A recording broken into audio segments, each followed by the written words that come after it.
Elijah was a man with a nature like ours, and he prayed earnestly that it would not rain, and it did not rain on the land for 3 years and 6 months.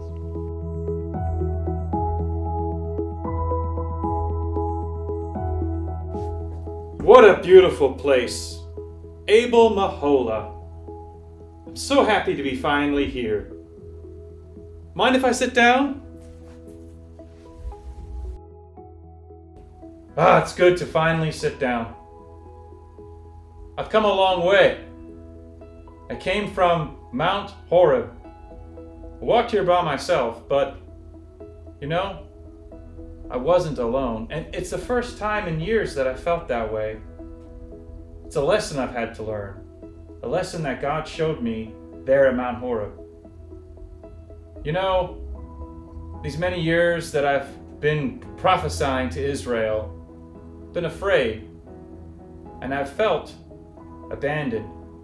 But God told me and shared a lesson with me that showed me something different. Let me tell you about myself.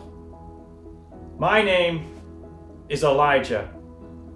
I'm from a place called Tishba, up in Gilead.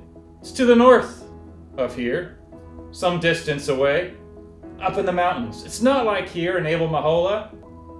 Here it's green and lush, and the water is right there, the River Jordan. Where I'm from, you have to dig deep wells to get water. It's hard work.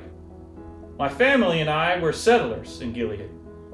We started there many years ago, and it was there, while I was working in Gilead, that God came to me and told me I need to go and speak to King Ahab. You know King Ahab. He's a wicked king, isn't he? Along with his wife Jezebel. They made this nation so much worse than it was before, and it was bad before, with Omri. Well, God sent me to speak to him, and I was afraid, but I was also faithful, because I went before the king, and I told him God's message, that God was going to send a drought, that neither dew nor rain would come to this land until I said so, until they had repented from their evil ways. But of course, that came with consequences. Ahab hated me for saying that, and his wife Jezebel hated me even more, because it was her precious prophets of Baal that I said were so wicked. But I was right and she was wrong. God is always true. Anyways, from there, God told me to go to this brook, and an amazing thing happened. Because once again, although I was alone, I had company. I was there next to the river and the brook Chinnerup, and ravens came twice a day and fed me meat and bread, and I could drink from the brook. Things were good for a while. But then that curse, the curse of the drought, caught up with me too. And soon, the river dried up, and I got really thirsty. So God told me to go to a place called Zarephath. And at Zarephath, I met a widow, another lonely person. The widow of Zarephath. And she had a son, and things were tough for her too, because the drought was so bad. She came there, when I came there and I met her, I asked her for some food and water, and she said that she would give it to me, even though it was their last meal that they had planned. And I told her that her bowl of flour or her cup of oil would never run out if she were to care for me. And God blessed her with that, because she did care for me. And we lived there, I lived there for some time, and we ate, and we had plenty of food, and it was good. But her son still died. And this poor lonely widow was even more alone than before. But God raised her son. I laid my staff and my body over that boy and brought him back to life. God's power worked through me. It was an amazing miracle. And I thought, and I could see that miracle was moving and powerful to those who heard and saw about it. But that was just the beginning, because God was about to do something with me that was going to change a lot of people. God told me to go back to Ahab, who was out looking for me, to destroy me.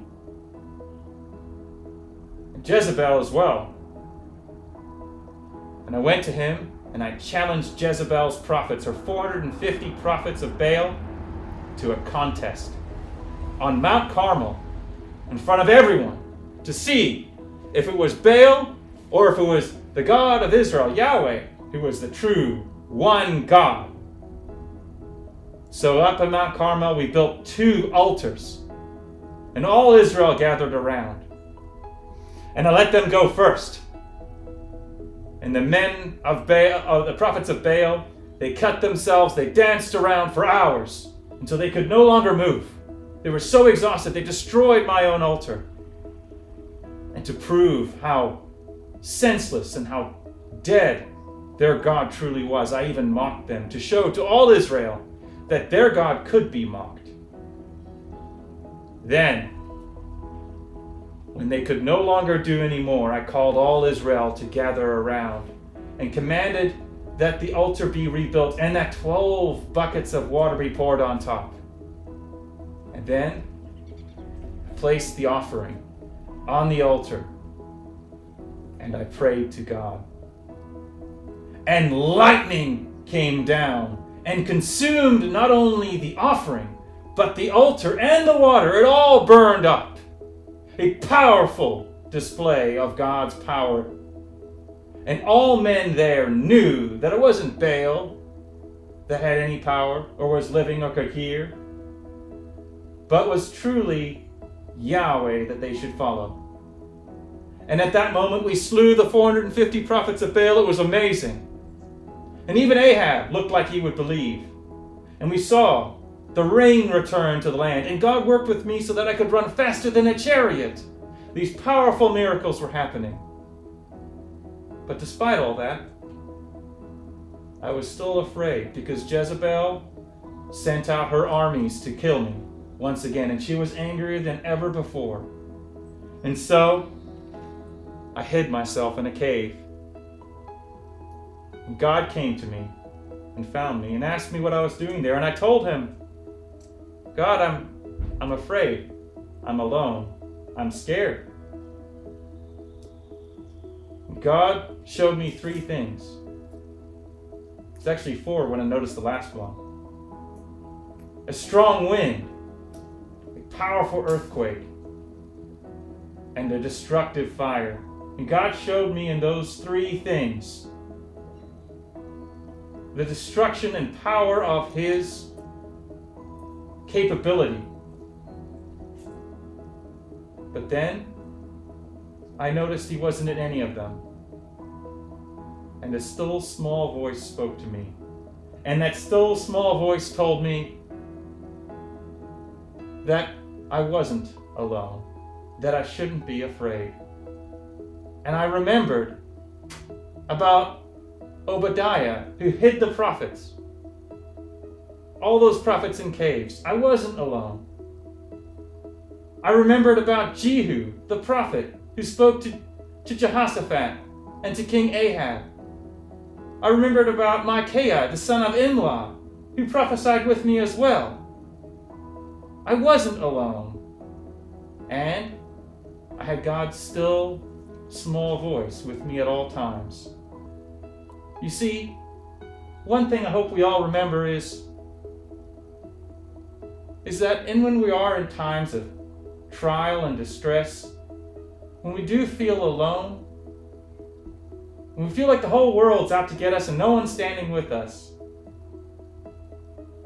remember you have God with you, and that there are other people who believe that won't bend the knee to the gods of this world like Baal, or kiss Baal, or do any of those wicked, false acts of worship, but will serve God, and we're not alone. And that brings to me why I'm here in the first place. I'm looking for a man called Elisha, the son of Shaphat. Do you know where he lives? Over there? Well, I better get going. Thank you so much for listening to my story. And I hope it's helpful to you too. Now I'm going to go and anoint Elisha, who will now serve with me as a prophet. And hopefully you'll see him around too. Thank you.